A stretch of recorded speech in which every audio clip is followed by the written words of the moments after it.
Hello students, this video is related to the model paper 1 released by Karnataka State Board. So we'll be solving model paper 1 with respect to part 1 and part 2. This is part 1 video.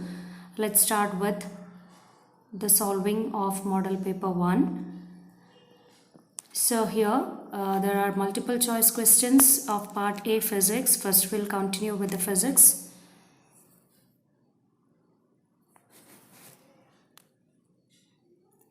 Then we will go further. So the first question is the SI unit of electric charge is. There are four options, that's volt, ampere, coulomb, and you can see joule. So the answer is coulomb. Let's see what is coulomb. It is the quantity of electricity, that is the electricity that is getting transported in 1 second by a current of 1 ampere. So the SI unit of electric charge is coulomb. So the next question is the suitable focal length of convex lens used as magnifying lens to read hallmark 916 written on ornament is. So the option given is A 12 centimeters, B 60 centimeters, C 100 centimeters, D 120 centimeters. So we all know that you might have bought the ornaments in your home. So there might be written the purity of the gold, that is 916. So from which focal length of the convex lens you can magnify it and read. So you need a 12 centimeter, that is suitable focal length of convex lens that is used of magnifying lens to read hallmark 916 is 12 centimeters. So let's understand the convex lengths with respect to the focal length. So what is focal length? It is a distance from the center of lens. So it is distance from the center of the lens to the principal foci of the lens. So this is the distance, that is F. Coming to the next question, the magnetic field lines inside a solenoid are in the form of parallel straight lines. The reason for this is the magnetic field inside the solenoid is. So they have asked the question as the magnetic field lines which is inside a solenoid. You can see a solenoid here, and the field lines that is inside a solenoid are in the form of parallel straight lines. So why this is the question that is they are asking here. So the options are very high, B uniform, C 0, and you can see that D is produced by electricity. So your answer is uniform. So the magnetic field line inside the solenoid is uniform in nature. So the field lines always move from north to south pole. So they do not meet each other. You can see here that they do not meet each other. So coming on to the next second part, that is if the radius of curvature of lens is 30 centimeters, then what is its focal length? So they have asked the focal length here. So they have already given us the radius. What is the radius here? It is 30 centimeters. So we always need to solve the problem by writing down given. So what is given here? R for radius equals to 30 centimeters, and the formula for focal length is radius by 2, that is R of 1 by 2. So we already know that 30 centimeters is given. So F is equal to 30 by 2, and by solving we get it as focal length equals to 15. So next question, coming on to next question. In the experiment of refraction through a glass slab, the angle of incidence should be less than 90 degrees. Why? So you can see that why it should be less than 90 degrees, because if the angle of incidence is more than 90 degree, so there might be total internal reflection is more with respect to the refraction. So we need refraction here when refraction through the glass slab is required. We can see that if it exceeds 90 degree angle, it causes total reflection inside rather than the refraction. So moving on to the next question. So it's a diagram. So draw the ray diagram to show the formation of the ray forming by convex lens when the object is kept between. So object that is kept in between. So you can see here that there is a object that is kept in between two F1 and F1. So where does this ray go? That is, so one is the straight rays and one is the parallel rays that meet here, and you can see that when object is placed between two F1 and F2, so object is placed between two F1 and F2, sorry, it is F1 and 2F1. So the image formed is magnified. So image, it is formed beyond 2F2. So it is formed beyond 2F2, and image formed is magnified. It is larger than the object. It is real, and you can see that it is inverted, and also it is beyond 2F1 and 2F2.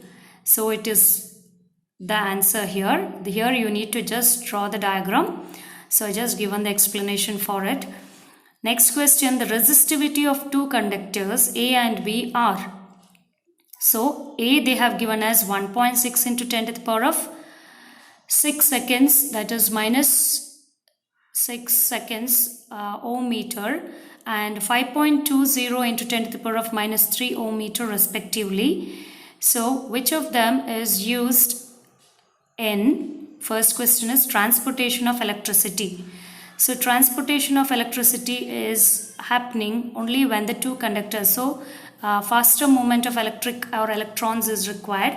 So here we can see that the movement of electrons is more faster possible. Traveling of electricity is possible with conductor A.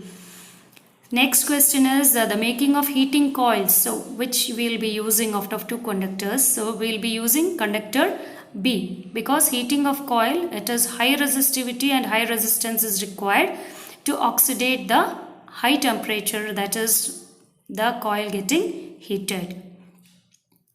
So next question, observe the following table and complete the table using Ohm's law. So Ohm's law, we know that it is V is equal to IR. So in the first question, they have already given I is 2 amperes, that is electric current is 2 amperes.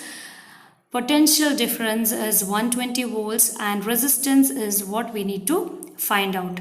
So we all know the formula V is equal to IR. We'll substitute the values. So it is R is equal to V by I, that is 120 by 2, that is equal to 60 ohms. So next question, they have already given I, that is 1.5 ampere. Then potential difference is not given here. Resistance is given as 60 ohms. So we need to know how to solve this. Again the same formula, V is equal to IR. So we do not know V. So V is equal to I into R, that is 1.5 into 60, that is equal to 90 volts. So next is electric current is not given. Electric current is I, that we need to find out. Potential difference they have given as 60 volts, and also resistance is given as 60 ohm. So next, by solving it, we see that I is equal to V by R. By using the Ohm's law, V is equal to IR. At 60 by 60, that becomes 1 ampere. So moving on to the fourth main, that is answer the following questions. So draw the diagram of an electric generator. Label the following parts. So you just need to label, draw and label only two parts, that is carbon brushes and rings. So let's go on to the diagram. So it does magnets, and you have the rectangular coil ABCD, so connected to a circular loop, and also it has slip rings. Generator has a slip rings and a motor has a split rings. So these have brushes and rings here. Brushes B1, B2, R1 and R2. So when there is a rotation, there is a half rotation that is found in the generator here. You can see that movement of AB loop downwards, CD moves upwards. And according to the generator, where we can see that generator is a device where it converts mechanical energy into electrical energy. It works on the principle of Michael Faraday's law. So there are two types of generators, that is alternating current and direct current generator. So according to this generator of the diagram, it is direct current, so it is half movement. So alternating current is, so direct current is full movement, alternating current is half a movement. So here you can see that it's AC. So two types, that is AC and DC generator. So let's see the components of the generator. It has a field magnet, armature, this is known as the armature, slip rings, so slip rings are here R1 and R2, brushes B1 and B2. So electrical generator is also known as a dynamo. So next question, it's a problem related to the convex lens. So explain the experiment to find out the focal length of a convex lens. So you need to find out focal length F. So focal length of convex lens is, so you need to find focal length of convex lens. So focal length of convex lens is 100 centimeters is what they have given, and we also need to find out the power. So what is given? Focal length. So it's concave, already cave means it's negative in nature. So when we think of cave, it is negativity. So here the focal length or the object distance, everything becomes negative. So minus 15 centimeters, U is minus 30, and V is we don't know, and M is also we don't know, we need to find out. So as per the lens formula, 1 by F is equal to 1 by V minus 1 by U. So that is substituting the values you get. So 1 by V is equal to 1 by minus 15 minus 1 by 30. This 1 by 30 you could take it to the other side. So 30 plus 15 by minus 450, that is equal to 1 by V. So 1 by V you get as the value 1 by minus 10. So now V is minus 10 centimeters. Now we need to find out the magnification.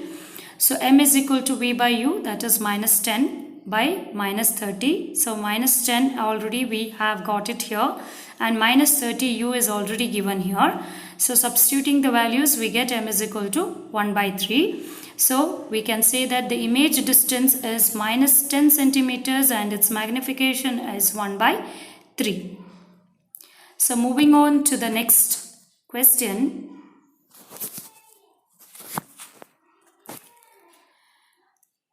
Explain the advantages and disadvantages of solar cells.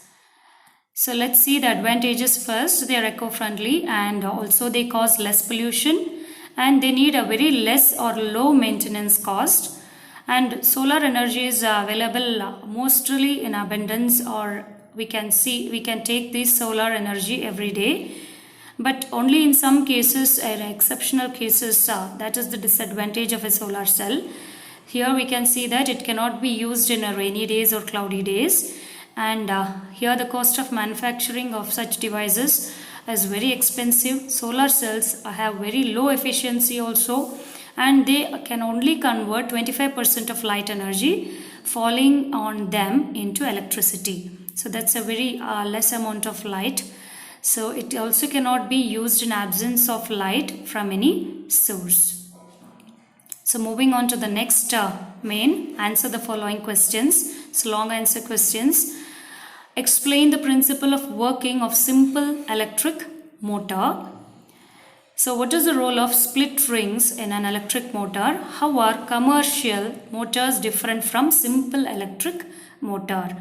So here the principle of electric motor is just the opposite of the generator. It's based on the current carrying conductor, wherein you can see that electrical energy will be converted into mechanical energy. So in electrical generator you could have seen that the mechanical energy is converted into electrical energy. So here magnetic field around it produces a current carrying conductor produces a magnetic field. So current carrying conductor, it is placed perpendicular to the magnetic field, so it experiences a force. The split ring is used in reversing the direction of the current. So split rings with respect to the motor is used to reverse the force of the current or the movement or the flow of the current, And let's understand the difference between a simple motor and a commercial electric motors. So commercial electric motors, here the coils are used for producing magnetic field on a large scale and not a permanent magnet. So permanent magnet is not used in a simple electric motors. Here the coils become magnetized when current is passed through them only. That's why it has been told that an electrical energy is converted into mechanical energy and it requires a regular or continuous supply of electricity.